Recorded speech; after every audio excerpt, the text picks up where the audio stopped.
Lawyers, what's a family secret you saw exposed during a will reading? The lawyer cleared his throat and told me my mother's estate was worth exactly $7,453.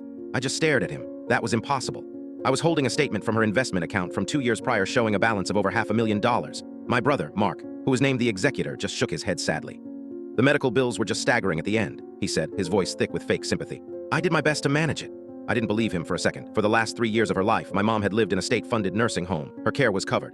The something's wrong feeling had been growing for years. Every time I tried to call Mom, Mark would answer her phone. He'd say she was sleeping or too tired to talk. He moved her to a new facility 2 hours away, citing better care. But it just made it harder for me to visit. He told the family I was too busy with my own life to care. It was a slow, calculated isolation. I knew I had to get proof. It started with a trip to the old nursing home. I spoke to her favorite nurse, a kind woman named Maria. She told me Mark had unenrolled my mom from their direct deposit system, insisting on paying the monthly bill with a personal check to keep better track of expenses. That was my first real clue. He was controlling the flow of money directly. Getting the bank records was the hard part. As he was the executor, the bank wouldn't talk to me. I had to hire a lawyer and prove financial abuse was likely, which cost me nearly $5,000 I didn't have. After a month, a judge granted me temporary access. The bank manager, a stern man who looked like he'd seen it all, printed out 3 years of statements. He didn't say a word, just pushed the stack of papers across the desk.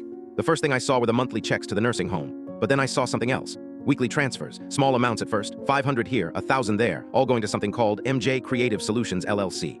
The transfers got bigger over time. I felt sick.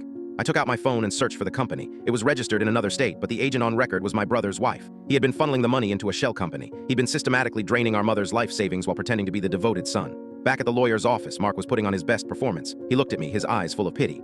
I know this is hard to accept, he started to say. I didn't let him finish. I slid the bank statements across the table, then the LLC registration documents. His face went from pale to gray. The lawyer picked up the top page and his eyes widened. What is this? He asked. Mark started to stammer, talking about loans and investments. My aunt and uncle were just looking back and forth between us, confused. He stole it, I said, my voice level. He stole every penny while he kept her from me.